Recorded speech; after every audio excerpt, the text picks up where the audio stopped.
changamoto ya mradi wa kudumu.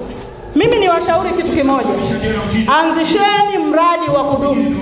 Kwa nini nasema hivi? Sisi wabunge tunatamani twende sehemu ambayo kuna kitu tukawaongezee nguvu. Na hapa duniani issue sio mtaji, issue ni wazo. Anzisha kwanza wazo lako, tukukute unatembea. Kuna watu wanajitetea issue ni mtaji. Ukimpa mtaji wiki mbili hana, kwa sababu huna wazo, huna nia ya kufanya kitu fulani. Onyesha nia. Kama wewe ni wa kuimba, imba tukuone unaimba jukwaani, tukuchangie. Kama una kipaji cha UMC, fanya UMC tukuone, tukuchangie. Kama wewe una project ya parachichi tukuone. Hakuna mtu anaunga mkono kitu ambacho hakipo. Kama unataka kujenga, tuone unajenga, umeanza, tutakuchangia simenti. Huo ndio ukweli. Kwa hiyo mtaji wa kwanza ni dhamira na nia yako. Halafu kuna kitu aliongea afande hapa. Tambua fani yako ambayo Mungu amekupa. Wengi tunapoteana, tunachanganyana kwenye vikoba huko kwa sababu kuiga vitu vya mtu mwingine. Uwezi, Mungu amempa kila mtu karama yake. Fanya kile ambacho Mungu amekupa, kiboreshe, usige. Ukiiga umepotea. Lakini changamoto ya pili, mmesema uzembe wa baadhi ya wanawake. Sikizeni waambieni. Mwanamke ambaye yuko bize, mara kanisani, mara kwenye kabiashara kake, hata ndoa haiwezi kumsumbua. Mtakutana sana. Mkikutana jioni mlishamisiana. Unapoingia na kukumbatia na unamkumbatia. Sasa wewe uko tu nyumbani, kanisani haupo, kwenye kikundi haupo, kwenye kuimba haupo, muda wote uko nyumbani. Huyo mume wako si anakuchoka?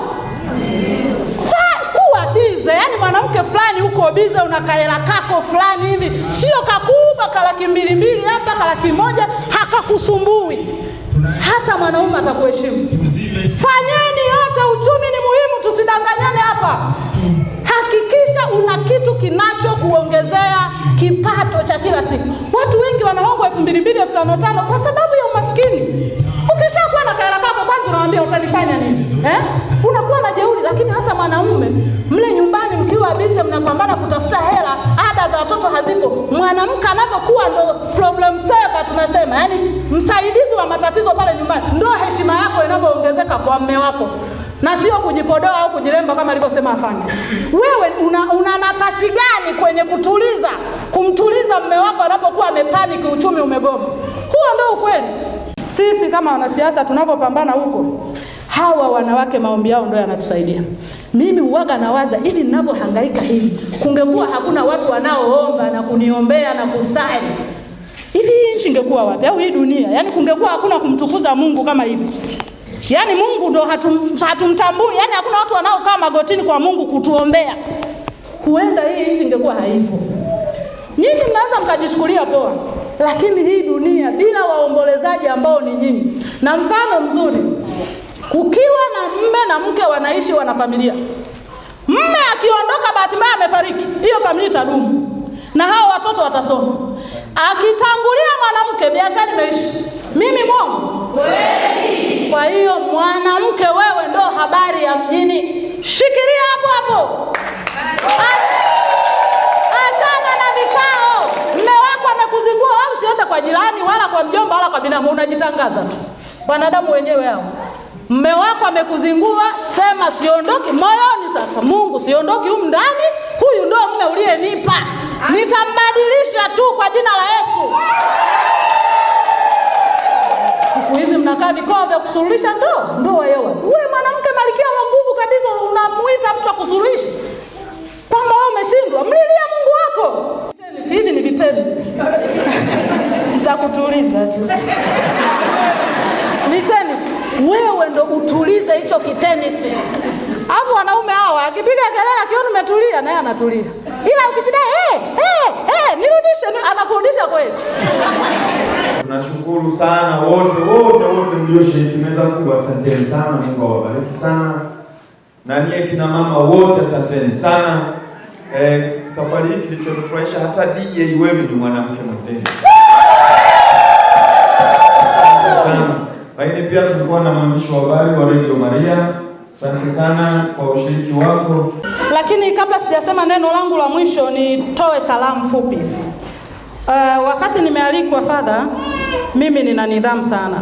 Kwa hiyo nilimtaarifu mbunge wa jimbo lenu Mheshimiwa Edwin Swale Kwa bahati nzuri Edwin Swale na mimi tuna historia zaidi ya miaka 15, tunafahamiana kwenye mapambano ya kimaisha.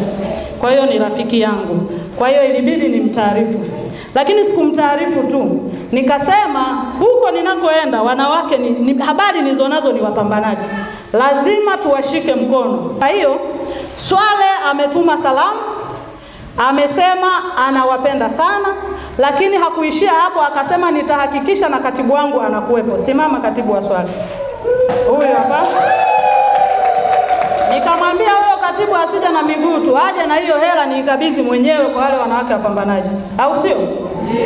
Kwa sababu nyinyi mnahusika kwa yeye kuwa pale. Najua. Kwa namna moja au nyingine. Nyinyi ndio wapiga kura wake, au sio? Ndio.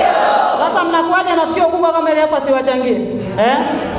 Kwa hiyo Swale amechangia shilingi 500 pia.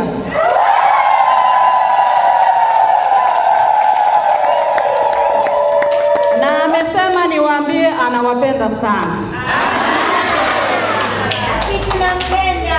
Ahadi tunayoweza kuambia nyinyi watu wa Lupembe kwa kushirikiana na Mheshimiwa Swale, na bahati nzuri Father amesema hapa, sisi tuna msimamo mmoja safari hii. Tunapozungumza swala la Njombe, iwe Lupembe, iwe Makambako, iwe Ludewa, iwe barabara, iwe nini, wote tunaimba wimbo huu mmoja. Niwahakikishie mtuombee. Amina. Mtuombee. Si mnaujua moto wangu Ndio. Mtuombee, wasipoelewa mtaruka meza.